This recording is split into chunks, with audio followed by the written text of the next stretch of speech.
like, and that's a whole video And that I they haven't got take around the to yet. lead, and But now the basically, it waning just moments are started so working close again to a once we win. started warming up. About So to kick probably it like you away guys had after scoring the suggested touchdown. in the last video, something frozen and Not going to something risk a like that, return right? here. He'll So make we're the fair good. It's catch. up to this fine. What are we going to talk about today, though? Here come the horns. They've got it again on UPS binder, I offense. guess.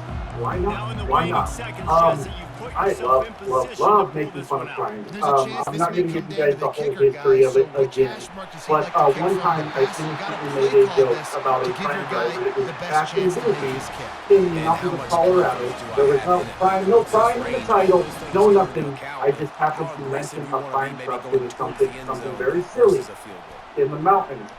And I remember Ball going to bed falls that to the day because I turf. was The on the night final shift. pass is So, incomplete, not a whole and lot that's going to happened do on it for that this one. video at night. Looking back But on I it, went this to game bed that probably morning falls and I got up in the precisely into the evening to get ready to go to definition work of again. a trap And game. the Trap was set, Prime sprung, Posse and the had a underdogs jack. come up with the win. They had And that's why attacked. we There go, was you at know least what? I don't 15 take of your them. rankings. I'm I'm not pissed worried off about that your I rankings. never They seen don't in my matter to life, me. never We're even going to go heard of out these and beat people. this team. They We're were just better than this up in team. arms A lot of times about those the rankings don't mean a lot audacity to them.